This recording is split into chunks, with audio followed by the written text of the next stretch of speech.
안녕하세요.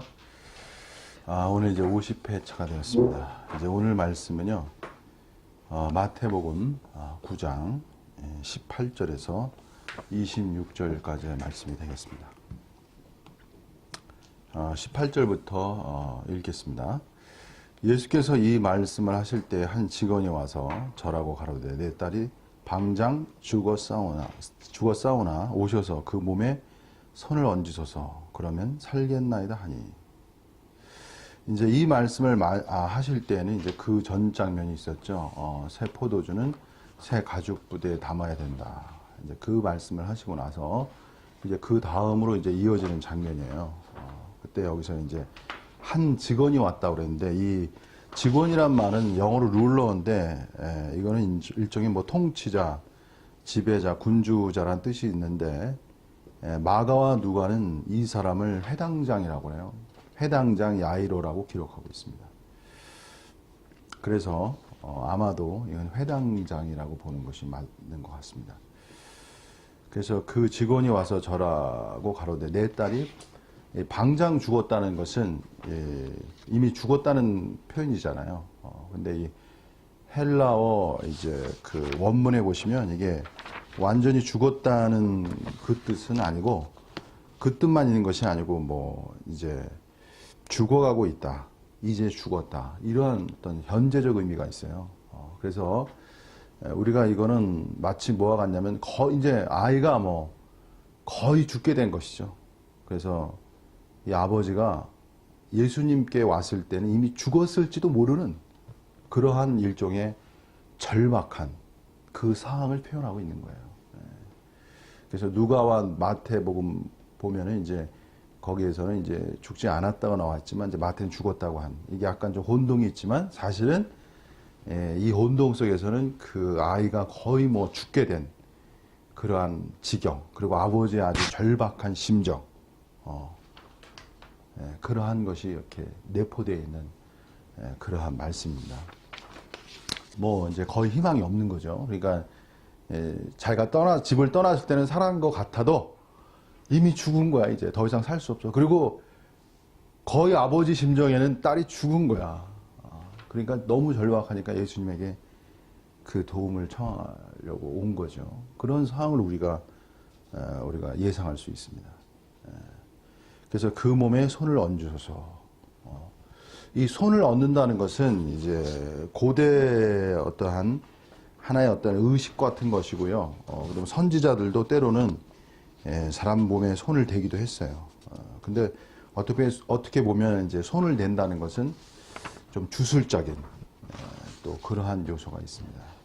그러나 이거는 뭐 사람의 어떤 의식이잖아요. 예전부터 왔었던 어떤 관습이라고 해야 되나? 습관이고 의식이고 그런 걸 의식해서 예수님은 사실 손을 얹을 필요는 없는 거죠. 그냥 말씀만 하시면 나는 기적의 역사를 하실 수 있는 것이 예수님의 능력이죠. 그러나 인간의 의식이라는 건 항상 이렇게 점진적이에요. 우리가 기독교의 역사도 사실 기도라는 것이 기독교의 또 위대성이거든요, 여러분. 기도라는 건. 기도 전에는 뭐가 있었냐면 일종의 주술이라는 게 있었어요. 주술. 주문, 주술 이런 것이 있었죠. 이제 기도라는 것이 이제 기독교에 와서 활성화된 것이고 더 구체화된 것입니다.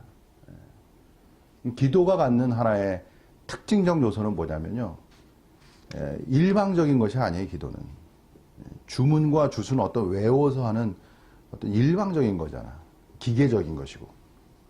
근데 이 기도라는 것은 기독교에서 기도라는 것은 거기에 뭐가 연결되냐면 인격신. 인격을 갖추신 하나님을 우리가 예상할 수 있고 그리고 그 하나님과의 일종의 대화라는 관점이 들어오는 거죠. 그래서 기도라는 것은 인격과 인격의 만남이에요. 보이지 아니하시지만 전능하신 그 위대하신 하나님과 인간이 교제할 수 있는 그것이 이제 기도인 거죠. 이것은 주술과 주문과 전혀 다른 형태예요. 그렇기 때문에 기독교의 또 하나의 위대성이라는 것은 절대자의 인격신 하나님과 인간이 인격적으로 교제할 수 있다는 이 개념을 열어준 거라고요. 그래서 기도는 다만 구하는 것이 아니란 말이에요. 그것은 하나님과의 대화라고. 그래서 오늘날 기독교인의 기도는요, 다만 구하는 기도가 돼서는 안 돼. 하나님과의 대화가 중요하고요. 그리고 더 말씀드리면요, 하나님의 마음을 알아가는 것이 중요한 거예요. 인간과의 관계성, 인격적 관계성에서 중요한 건 뭐냐면요, 깊이성이라는 거예요, 여러분. 인간이 행복할 수 있다, 가정이 행복한 건 뭐냐면 서로가 교류가 깊다는 거야. 그래서 하나님과의 관계성이 깊이를 가져오려면 하나님 자신에 대한 이해가 깊어야 돼요. 오늘날 기독교가 잃어가고 있는 건 뭐냐면 하나님 자신에 대한 사유가 하질 않아. 그야말로 기복 종교, 일반 종교화되어 있다고. 기독교가 갈 길이 없는 거죠. 기독교의 부흥, 기독교의 새로운 역사, 그건 어디에서 이루어졌냐면요, 하나님을 깊이 아는 그 지식에서 역사가 이루어져야 돼요, 여러분. 그래서 다만 기도가 아니라 하나님을 깊이 사유할 수 있는 그러한 기도로 나아가야 돼요.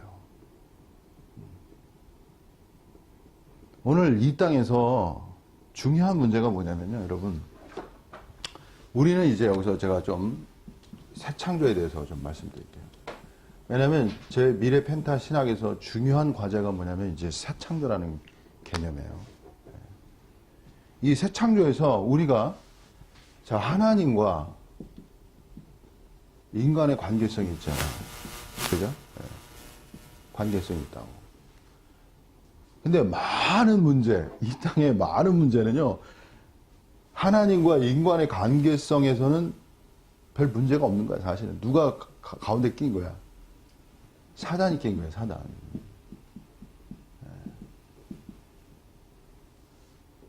이 땅의 많은 문제, 죄의 문제의 근원은 누구예요? 이 사단입니다, 여러분. 원죄는 원죄 자체에 근원이 있어요, 여러분. 그것이 바로 사단이야. 결국 죄를 이기는 문제는 뭐냐면요, 더 깊이 들어가면 사단을 이기는 문제가 들어가는 거예요. 그래서 여러분이 인생에 있어서 많은 문제들이 발생하잖아요. 많은 문제들. 그 환경의 문제라는 건 뭐냐면은 하나님이 원하시는 게 있어요. 환경을 보내시고 뭐 고난을 주고 환난을 주고 많은 역사가 있을 거예요. 예. 환난이 없을 수가 없어. 야고보서에 여러 환난을 받는다고 그랬어요. 근데 이 환난의 목적이라는 게 있어요. 그 환난의 목적성은 뭐냐면 여러분, 고난의 목적성 써보세요. 고난의 목적성은요, 영광을 위한 거예요. 영광 받으려는 자는 고난을 받아라. 이것이 성경의 어떤 말씀이에요, 여러분. 우리가 고난을 받는다는 건 그 영광의 요소가 있는 거예요, 여러분 환경 중에 고난 있으시죠, 그죠? 네, 그 고난은 뭐와 연결되는 거야? 영광과 연결되는 거야. 이 관점이 기독교의 위대한 관점이라는 거야. 오늘날 인류는 뭐가 해결해야 되냐면 질병의 문제 같은 거 있죠. 그리고 고난의 문제, 돈 문제, 이게 중요한 거거든요. 근데 여기서 고난의 문제, 고난을 어떻게 해석할 거야가 이게 굉장히 중요한 문제인데, 여러분. 인생에서 그런 거야. 왜? 고난이 없지는 않거든. 근데 고난을 돌파해 나아가는 것이 인생의 이야기라고. 근데 어떻게 고난을 돌파해 나가는데 중요한 요소가 뭐냐면 고난의 의미가 뭐야? 이게 중요한 의미가 되는 거야, 여러분. 고난의 의미를 알아버리면요, 고난이 가벼워지는 거야. 내가 이 환경에 왜 있는 거지? 이유를 모르기 때문에 어려운 거야, 여러분. 그래서 고난이라는 건 뭐냐면요, 영광을 위한 거야. 여러분이 고난 앞에서 여러분이 담대해지셔야 돼. 네, 새로운 영광을 위해서. 그게 성경의 말씀이라고요. 영광 받고자 하는 자는 고난을 받을 준비를 하라는 것이 성경의 말씀이거든. 그래서 장차 받을 영광과 현재의 고난이라는 걸 대조시킨다고, 사도 바울이. 장차올 영광에 중한 것이 잠시 받을 환난에 경한 것과 좋게 비교할 수 없도다. 자, 그래서 오늘요, 과연 여러분이 고난 속에서요, 무엇을 알아가야 되냐면요, 나에게 당한 이 고난 속에서 사단의 역사가 무엇인지를 보는 거예요. 사단의 역사가 있는 거예요. 기도라는 건요, 하나님과의 대화이지만, 하나님, 나의 문제는 무엇입니까? 이렇게 물을 수 있어야 되는 거예요. 그리고 이 제가 당한 이 환경 가운데 사단의 역사는 무엇입니까? 이거를 보셔야 되는 거예요. 그래서 어떤 지혜를 얻으셔야 되냐면, 여러분이 나의 죄와 사단의 역사, 그리고 하나님의 뜻에 따라 이 고난의 의미를 이해하시고 고난을 돌파해 나아갈 수 있는 지혜를 얻으셔야 되는 거야. 그래서 환난이라는 건요, 야고보서에 보면 뭐냐면은 여러 가지 환난을 받을 때 믿음을 말하면서 하나님께 지혜를 구하라. 이것이 야고보서의 말씀이라고. 야고보서는 굉장히 체험 있는 사도였어요. 체험이 깊은 사도였다. 그래서 여러분, 고난 가운데는 뭐를 봐야 되냐면 여러분이 하나님으로부터 받는 지혜를 얻어야 되는 거예요. 그래서 제가 두 가지 말씀드린 거예요. 그 지혜 가운데. 나의 어둠은 무엇입니까? 나를 각성시키기 위한 거야. 나를 변화시키기 위한 거고, 나를 새롭게 하기 위한 거예요. 그 고난은. 그것이 아버지의 마음이라는 거예요, 여러분. 여러분, 자녀 키우시지만 자녀에게 어려움을 줍니다. 엄한 소리도 해야 되고요. 책망도 하고 꾸짖기도 해요. 힘들게도 하고요. 그럼 왜 그렇습니까? 자식을 변화시키려고 하는 거야. 그죠? 똑같은 거예요. 하나님의 징계가 없는 게 아니에요, 여러분. 하나님의 징계가 있어요. 그것은 자식을 사랑하기 때문에. 새로운 존재로 존재화하기 위해서 하나님이 그렇게 하시는 거예요. 그래서 기도에 대해서 조금 말씀드리고 있는데, 어쨌든 이렇게 하나님과 인간의 관계에 있지만 누가 있다는 거야? 사단이 있다는 거야. 그래서 여러분의 기도 가운데, 특히 고난 가운데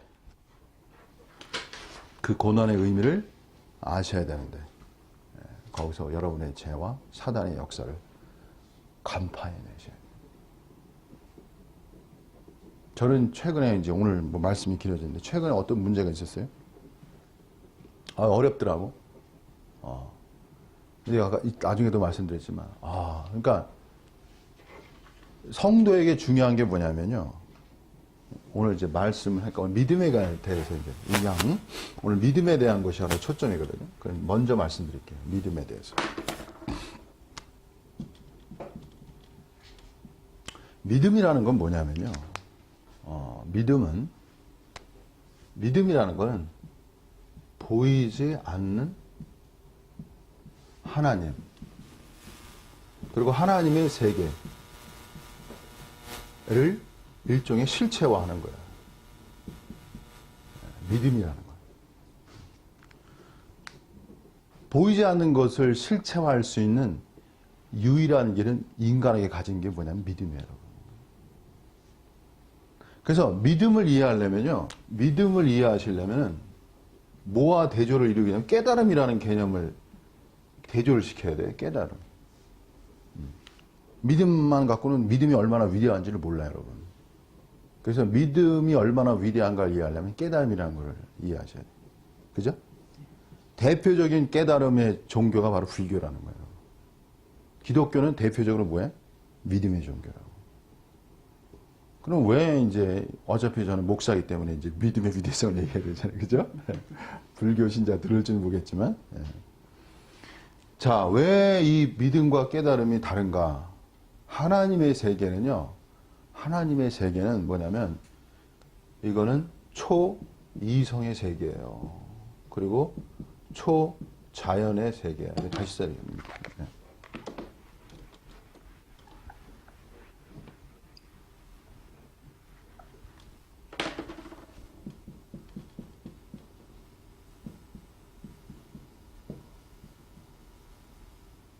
초이성, 이거 초자연. 깨달음의 세계는 이성의 세계예요. 그래서 불교는 사실은요, 불교는 굉장히 보편적 이성을 따지는 종교예요, 원래가. 보편적 이성이 불교적 관점이에요, 여러분. 굉장히 이성적이에요, 보편이. 불교가. 근데 신의 세계 있죠? 보이지 않는 신의 세계는요, 신의 영역이라는 거는 어떤 영역이냐면 이성의 영역이 아니에요. 초이성의 영역이에요. 다시 말하면 인간의 이성을 넘어서는 세계가 바로 하나님의 영역이라는 거야. 그래서 깨달음 갖고는 그 하나님의 세계를 접근할 수가 없는 거야. 초이성이기 때문에. 그리고 초자연이에요, 하나님은. 자연적 눈에 보이는 자연의 세계를 속에서 역사하시지만 그 자연의 세계를 넘어서는 역사를 가져올 수 있는 거 하나님의 세계라고. 전능성이 있기 때문에. 초자연이라고. 그렇기 때문에 여러분이 초이성과 초자연을 여러분의 이성으로 이해할 수가 없는 거예요, 여러분. 그래서 하나님의 세계를 이해하기 위해서는 깨달음도 한면에 필요한 것이지만 본질적으로는 뭐가 필요한 거예요? 믿음이라는 게 필요한 거예요. 그래서 어거스틴의 교보가 뭐라고 그랬냐면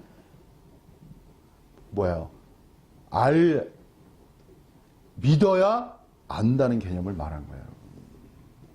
믿어야 안다는 거야. 믿지 않으면 뭐야? 알 수 없다는 거야.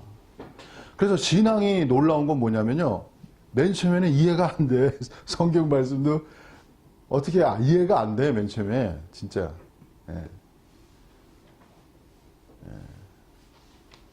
근데 기묘한 건 뭐냐면 믿으면 그 다음에 이해가 열려요. 이게. 제가 그랬어요. 제가 믿음이 약할 때 도저히 믿지 못하겠다고 성경을. 특히 기적의 역사를 못 믿겠고 특히 제가 어느 날 이제 그 주일날 아침에 그때 믿음이 잘 없었을 텐데 주일날 아침에 이제 기도를 했어요. 하나님, 오늘 이제 어떻게 기도했냐면 오늘 교회 가는데 목사님이 말씀하시는 건 모든 걸 다 믿겠습니다. 이러고 제가 이제 그때 고등학교 때일 거예요. 그때는 믿음이 참 시험이었어. 왜냐면 너무 기적이 많잖아. 그죠? 초자연적인 게 많잖아. 그래가지고 어떻게 믿나? 그래가지고 이제 갔어요. 그래서 이제 병 고치는 정도 나오면 이제 믿겠어 이제. 그리고 이제 간 거야. 그래서 이제 말씀을 딱 듣고 있는데 그날따라 목사님이 뭘 설교하냐면 홍해가 갈라진 걸 설교하는 거야.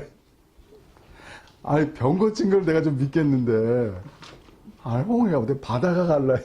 그 당시에는. 예. 그래가지고 제가 너무 힘들더라고요. 어떻게 바다가 갈라져? 아주 오래된 얘기예요. 그랬는데 그날 제가 다른 거 제쳐두고 그 말씀 들으면서 그냥 결심을 했어요. 제가 마음의 결심을 했어. 뭐냐면 그냥 믿겠습니다. 제가 그냥 그 자리에서 하나님 믿겠습니다. 그냥 제가 그냥 단정을 져버렸어요. 믿겠습니다. 딱 이렇게 마음의 결정을 줬어요. 그냥 홍해가. 왜냐면 하나님이 하나님 된다는 건 전능성 아니에요, 그죠? 그러니까 그냥 믿습니다 해버렸어. 그래가지고 이제 그러고 있는데 찬송을 부르는 거예요. 대산을 넘어 헝곡에 가도 빛 가운데로 걸어가며 이제 그 찬송인가 불렀을 거야. 기억이 나는데. 그 찬송을 부르는데 그 믿음을 갖고 나서 그 찬송을 딱 부르는데 이게 좀 신비적 체험이에요. 여기서 제 몸에서 여기가 갈라지더라고. 몸이 진짜 여기서부터 여기 갈라져. 완전 약간 좀 신비적이죠. 이렇게 눈물이 나오고 막 그냥 이게 막 제가 갑자기 여기서 정수리에서부터 내 이 몸이 이게 쪼개지는 거야. 이게 갈라지는 거야. 마치 바다가 갈라지는 것처럼요. 그러니 막 제가 거기서 네. 하여튼 그 체험 얼마 있고 나서 제가 방언 받았습니다. 이거 방언 얘기 이제 오래 된 얘기인데 지금은 방언할지 모르겠어요, 교회에서. 예. 그래가지고 이제 제가 이제 그러면서 제가 믿음이 이렇게 세워지니까 말씀이 그때부터 이제 열리는 거야. 쫙쫙.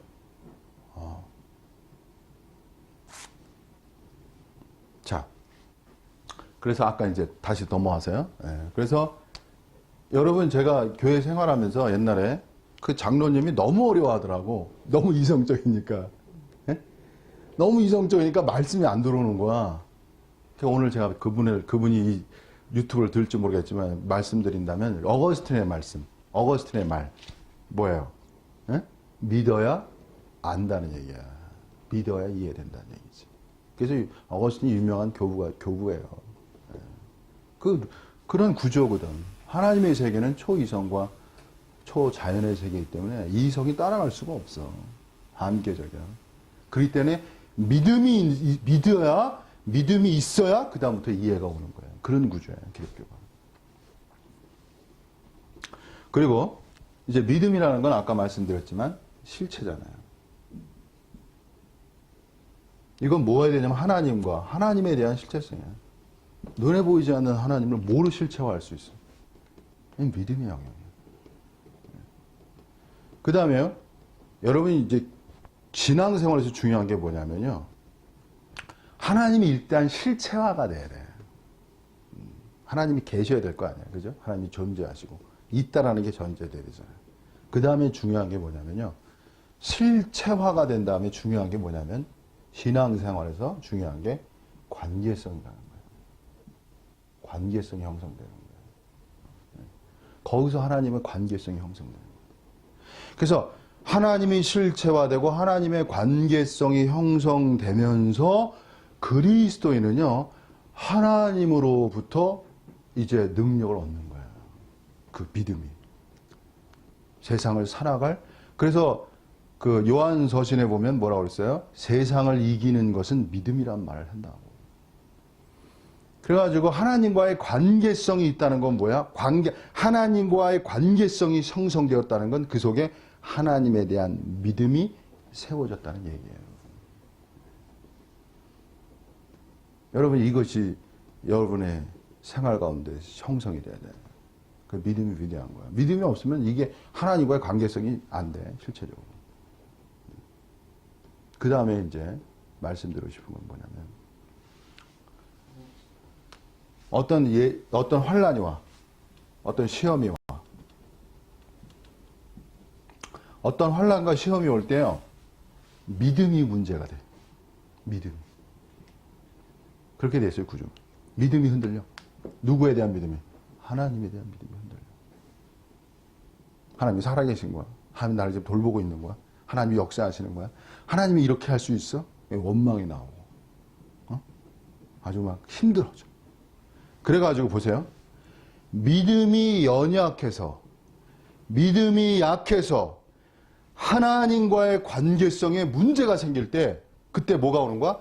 그것이 영적인 사망이 되고 영적인 죽음이 되는 거야. 여러분. 그것이 영적 사망과 영적 죽음이 되는 거라고. 그래서 그리스도인 생활에서 여러분이 중요하게 여겨야 할 게 뭐냐면 무엇이 하나님과 나의 관계성을 깨트리는가를 주의해야 돼. 그것만 살아있으면 살아. 어떤 환경이 와도. 근데 그것이 깨지는 순간에 여러분은 어려운 건 죽음이야, 사망이야, 이제 그때는. 이것이 중요한 거예요, 여러분. 그럼 제가 오늘 말씀드릴게요. 아주 쉽게 말씀드릴게요. 하나님과의 관계성을 깨트리는 그 요소, 그것이 바로 여러분의 우상이라는 거예요, 여러분. 건강에 한번 탁 문제가 와. 그럼 건강에 잡혀가지고 하나님이 안 보여. 건강이 여러분의 우상이라는 거야. 예. 물질에 또 와. 물질에 타격이 와. 그 물질 때문에 하나님이 안 보여. 그 물질이 여러분이 뭐야? 우상인 거야, 여러분. 우상이라는 건 뭐야? 하나님과 대치되는 거야. 하나님보다 더 위에 있는 게 뭐야? 그게 우상이에요, 여러분. 그 우상이요, 변해요, 수시로. 그리고 우상이 감춰져 있어요, 여러분. 어떨 때 나타나는 거야? 환란 가운데 나타나는 거야, 우상이. 숨겨진 게 나타나는 거야.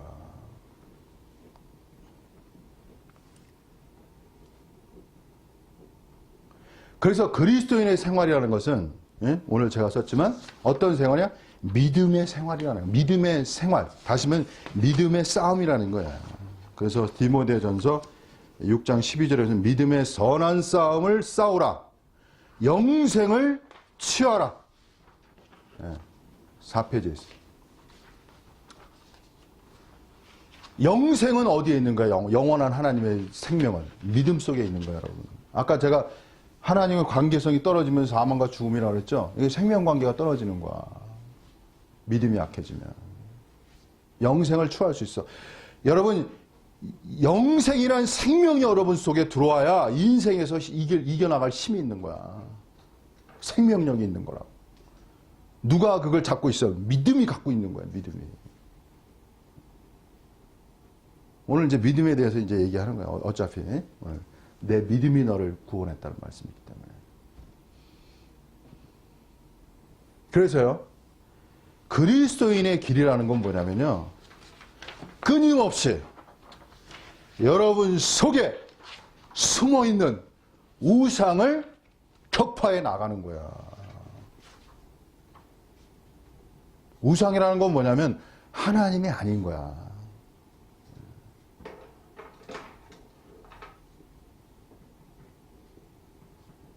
그래서 그리스도인에게 하나님은 기묘한 분이에요. 참 하나님은 눈에 보이지 않지만 인간이 하나님을 써보세요. 인간은 하나님은 눈에 보이지 않으시나 인간은 하나님을 의식할 수 있다는 거야. 이게 기묘한 거야. 참 눈에 보이지 않지만 하나님을 인식할 수 있어. 근데 하나님을 인식하는 방법이 어떻게 역의 길이 있어요. 그게 뭐냐면 우리의 우상들을 깨트림으로써.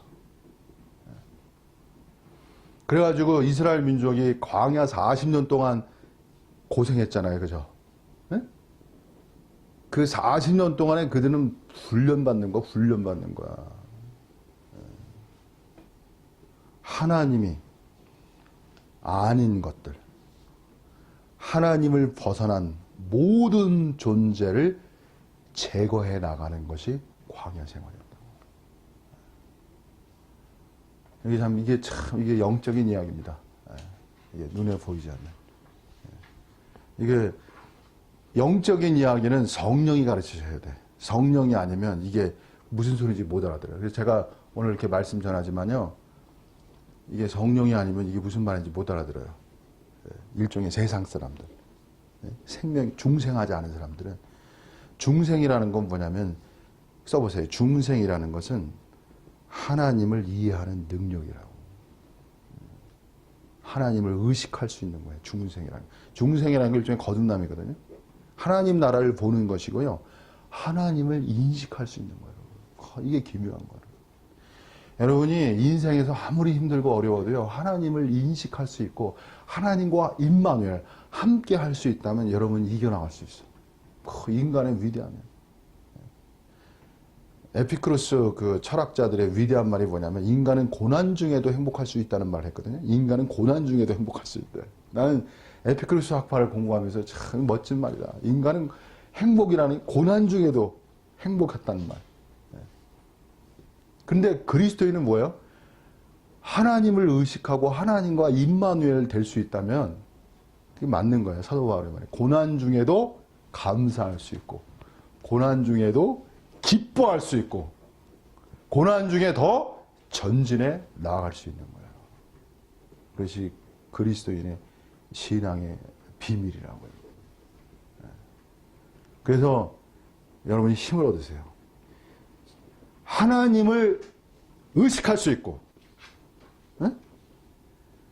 하나님과 관계할 수 있고 하나님에 대한 믿음이 있으면 여러분이 나아갈 수 있는 거야. 어떤 환경을 뚫거나.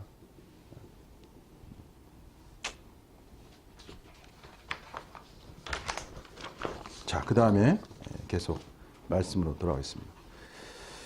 19절에 보시면 예수께서 일어나 따라가심에 제자들도 가더니 그 다음에 이제 가는데 이제 12해를 혈루증 앉은 이제 12해라는 단어가 12년 동안이죠. 근데 이제 아까 이 야이로의 딸 있죠. 이 야이로의 딸도 12살이에요. 기묘하게 이게 이 혈루증 앓는 여자도 12해 앓고 또 야이로 했다도 12살이에요. 굉장히 좀 약간 뭔가 좀 연결성이 있죠.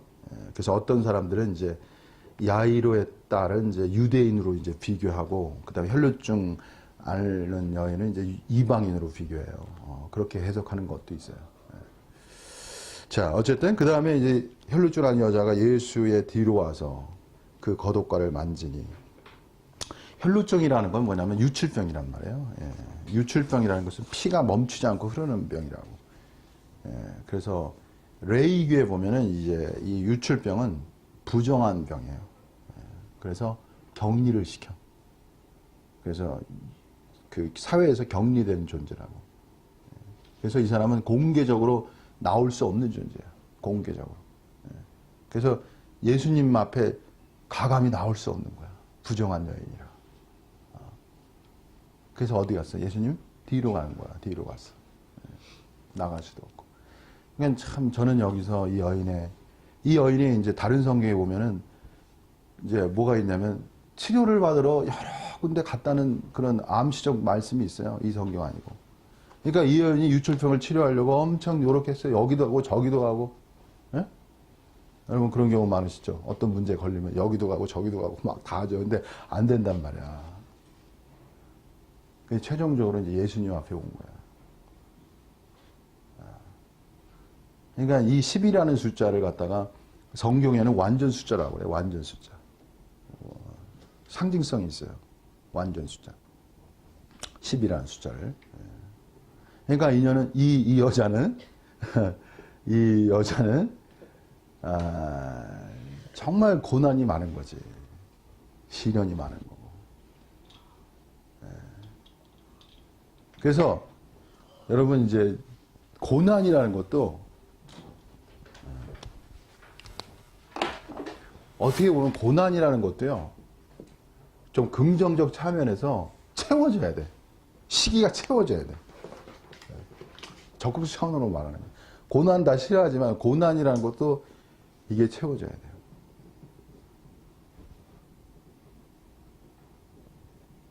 참 인간 존재라는 게 참 쉽지 않은 것 같아요. 아마 이 방송을 듣는 사람들 중에도 고난받는 분 많으실 거예요. 그러니까 고난은 뭐와 관련이 있냐면요. 고난이라는, 아까 지혜와 관련이 있다고 했죠? 고난은 뭐와 관련이 있냐? 인내와 관련이 있어요, 인내. 참는 거야. 참. 참는 게 이게 참 어려운 거야, 참는 게. 근데 여러분 이거 아세요? 아무 고난이나 참는 건 아니에요, 여러분. 지혜가 필요해요. 쓸데없는 고난은 참으면 안 돼요. 그래서 아까 지혜 얘기했죠? 그래서 고난은 지혜와 인내와 관련이 있어요. 고난이 올 때는 굉장히 지혜로워야 돼. 이게 참아야 될 거야, 아니면 참지 말아야 될 거야. 이런 거 다 구별해내야 돼. 그리고 인내. 근데 사람의 온전케 됨이라는 건 뭐냐면요.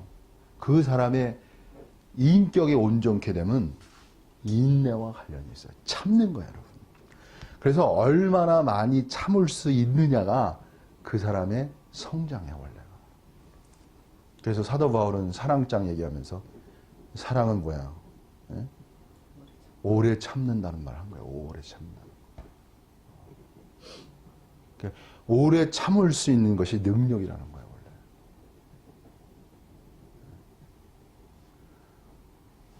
그래서 환경이라는 건 뭐냐면 우리가 오래 참을 수 있는 그 연마해 준 하나의 또 훈련이야, 훈련.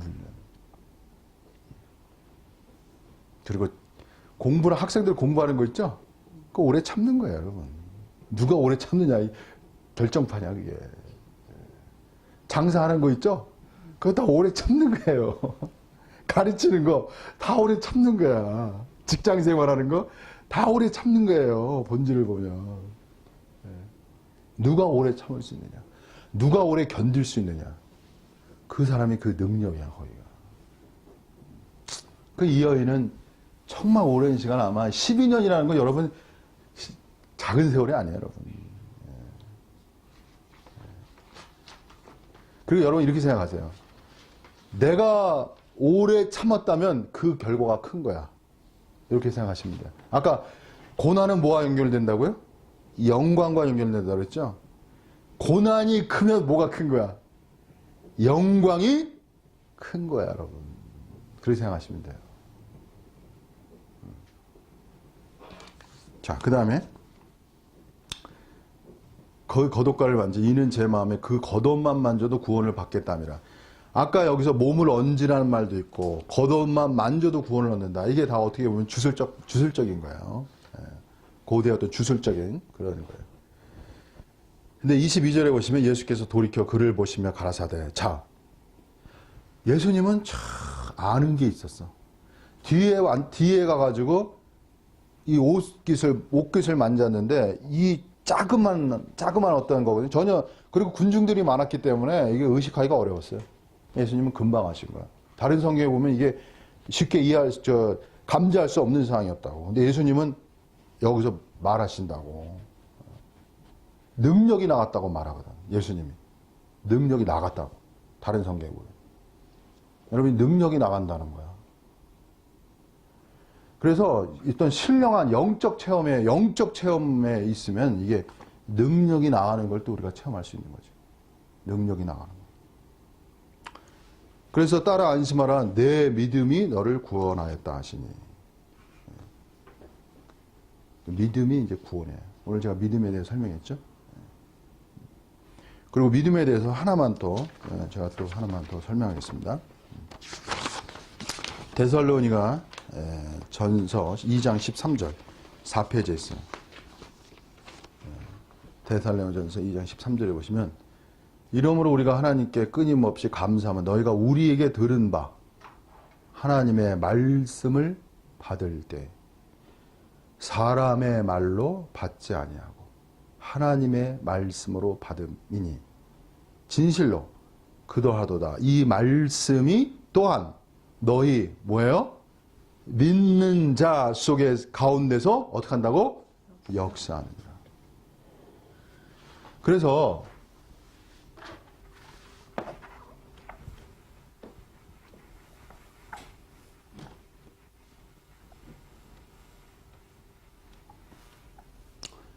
믿음의 역사는요,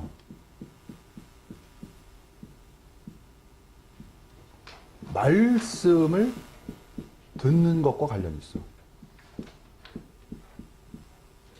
그죠?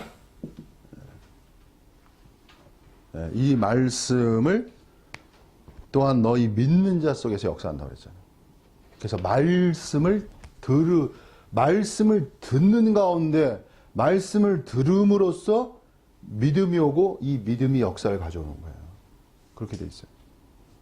근데 말씀을 들을 때 어떻게 들어? 사람의 말로 받지 않는다. 그럼 누구의 말로 들어? 하나님의 말씀으로 들었다. 이게 데살로니가 교회예요. 그래서 여러분이 축복을 받으려면 어떤 관계가 좋냐면은 여러분이 교회 생활하면서 저 말씀은 하나님의 말씀이야. 이렇게 받으면 그게 축복된 상황. 그 교회는 축복된 교회가 되는 거예요. 목사님이 또 사역자가 말씀을 전하는데 성도들이 정말 저건 하나님의 말씀이야. 이렇게 받으면요, 거기엔 믿음의 말씀의 역사가 있는데요. 양면적이야. 양면적인 게 있어요. 뭐냐면은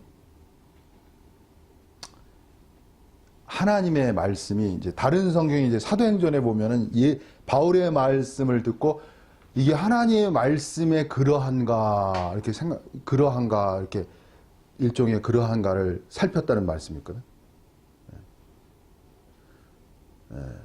그래가지고 하나님의 말씀을 들을 때요, 이것이 정말 하나님의 말씀인가를 조사해보고 점검해보는 것도 중요한 거야. 그러면 그런 것도 중요한 거예요. 사도행전의 말씀에 나와 있어요. 그러면서 또 다른 건 뭐냐면은 그 말씀을 또 받을 때 사람의 말이 아니라 하나님의 말씀으로 받는 거예요. 근데 어떤 사람이요, 참 축복된 사람이 뭐냐면 야, 이건 하나님의 말씀이야. 라고 속에 감동이 있어. 어? 그리고 속에 공명이 있어. 그리고 속에 반응이 있어. 그 사람이 참 복된 마음이야. 그게 복된 마음이라. 여러분, 그런 관계가 좋은 거예요. 여러분. 그런 관계가 좋은 거예요. 그래야 축복을 받을 수 있어요. 근데 어떤 사역자는 또 그걸 빌미로 해가지고 성도들을 이렇게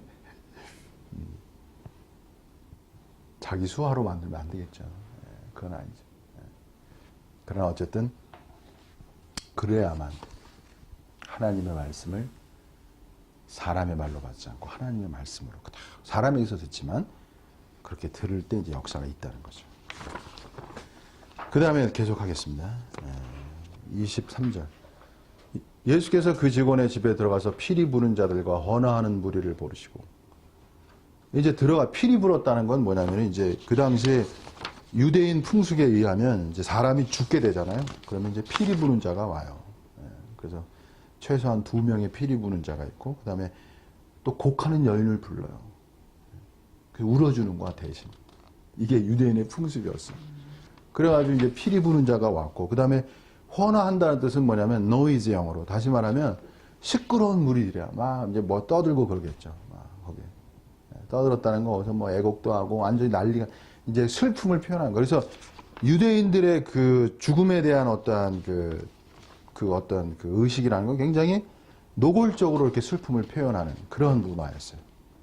그래서 뭐 이제 여자가 이제 죽었으니까 뭐 계속 사람들이 이제 뭐 피리 불고 애곡하고 난리를 피우고 뭐 그런 상황을 이제 묘사하고 있는 거예요. 그때 이제 예수님께서 뭐냐면 가라사대 물러가라. 물러가라. 이 소녀가 죽은 것이 아니라 뭐라고요? 잔다. 그러니까 사람들의 눈에는 이게 죽었거든요. 근데 예수님은 잔다는 거야. 잔다는 건 뭘 얘기하고 있어요? 깨어난다는 것이 전제되는 거야. 깨어날 수 있다는 거야. 살할 수 있다는 거야. 그래서 그리스도인에게 정말 중요한 문제가 뭐냐?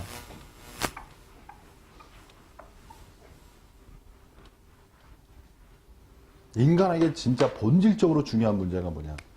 죽음의 문제예요. 죽음의 문제.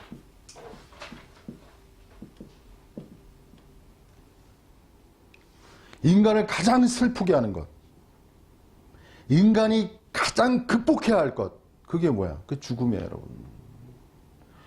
죽음을 극복하지 않고는 인간은 전혀 행복할 수가 없는 거야, 원래. 돈 많으면 뭐겠어요? 건강하면 뭐겠어요? 다 죽는데.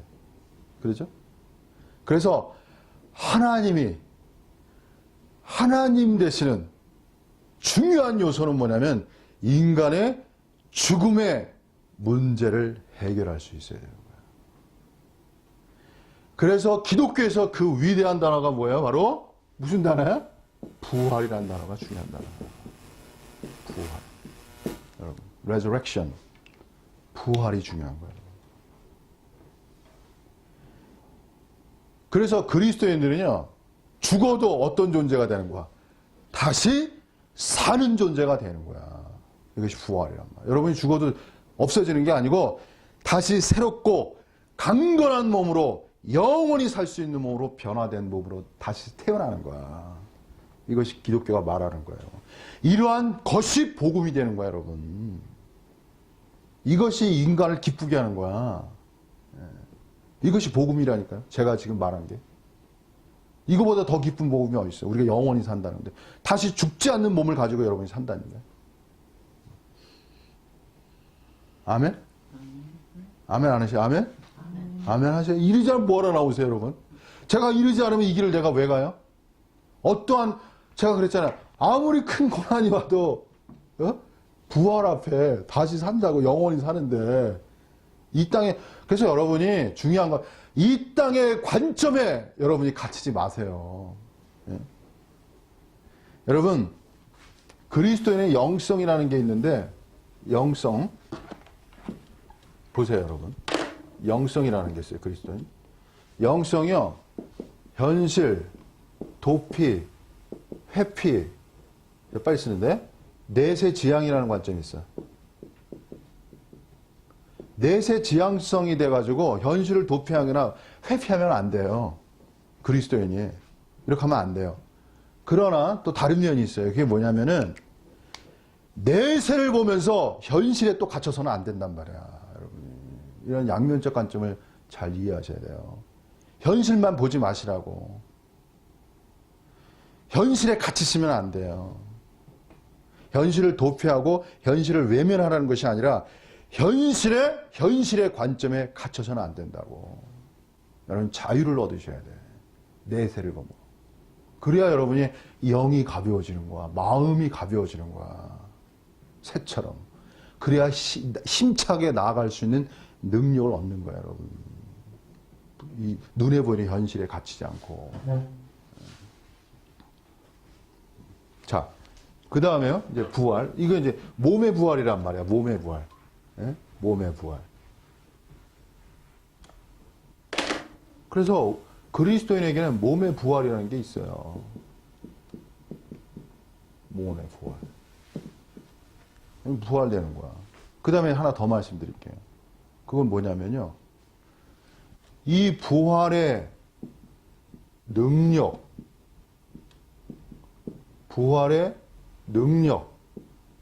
그리고 부활의 생명성.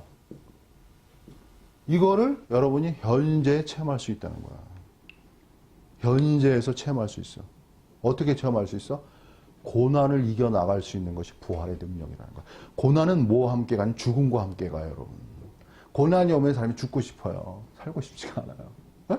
사망이 와요, 여러분. 죽겠어요. 아니, 고난받으면 말하는 게 죽겠어요라고. 죽음과 관련이 있어, 고난은.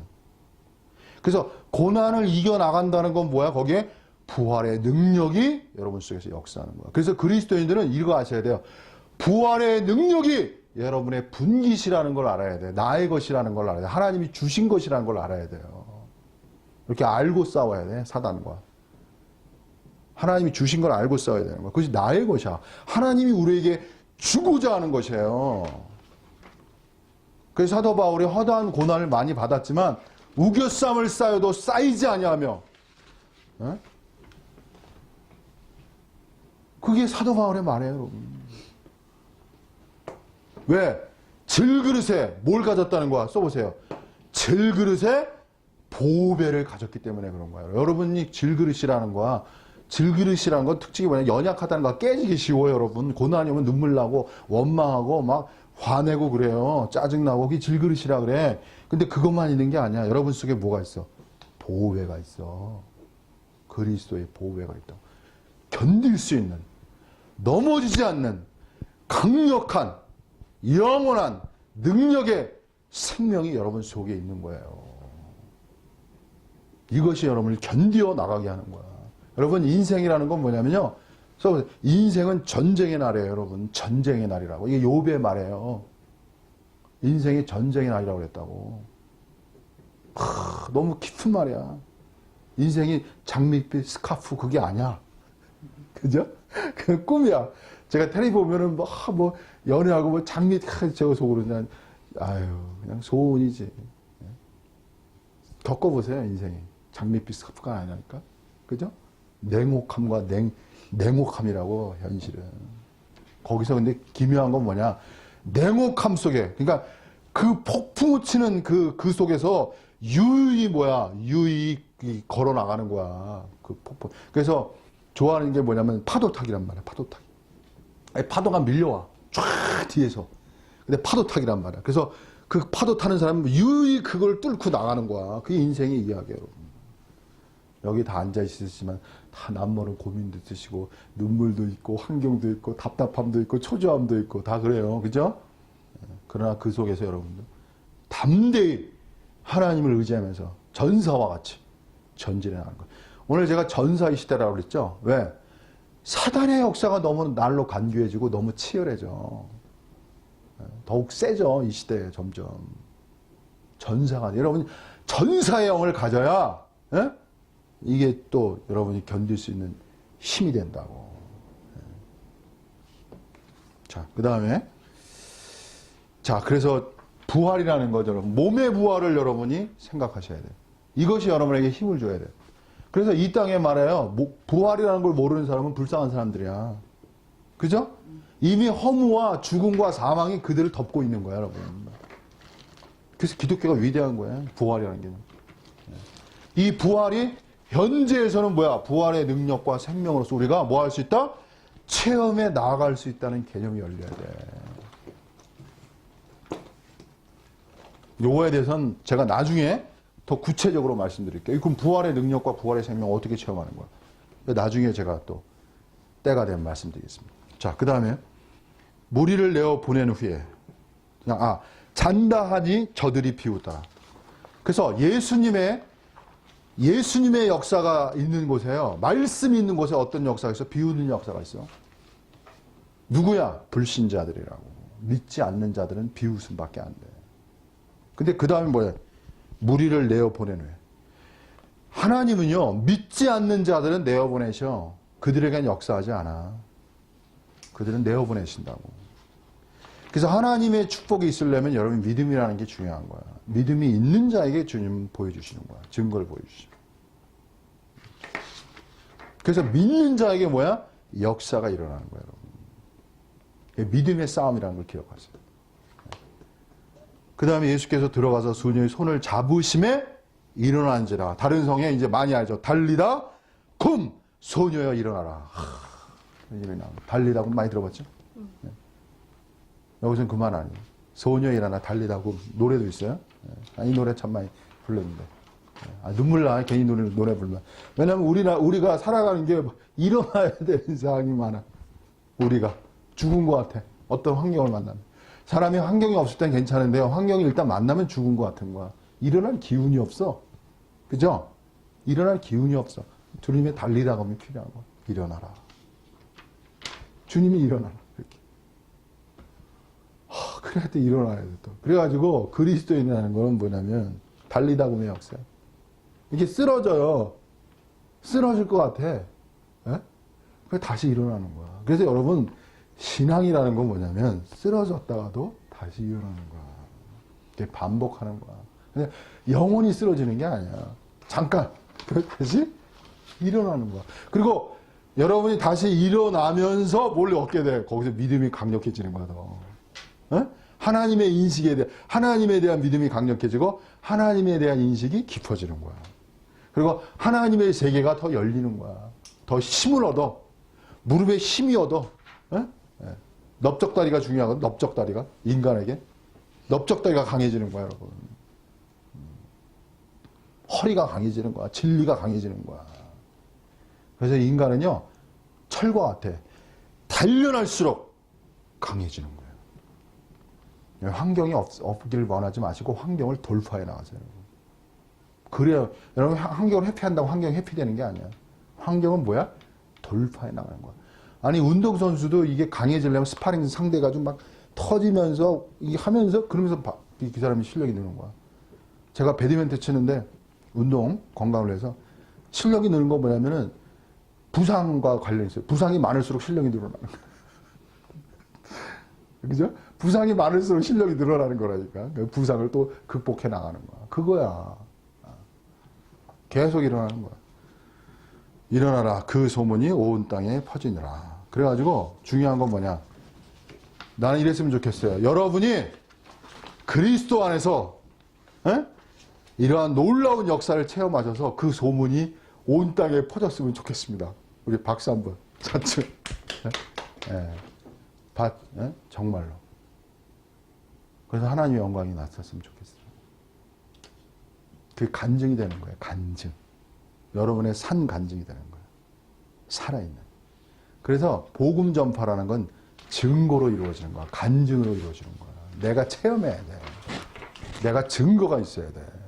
그리고 말을 해야 그 말에 뭐가 있어? 능력이 임하는 거예요. 여러분, 나는 그런 사람들인데. 그래서 기독교는 뭐냐면, 기독교는요, 증거에 종교라는 거야. 증거가 있어. 증이냐, 증인. 내가 산 증인이라고. 말이 아니고. 여러분, 제가 지금까지 말하는 것이 뭐예요? 진짜란 얘기야.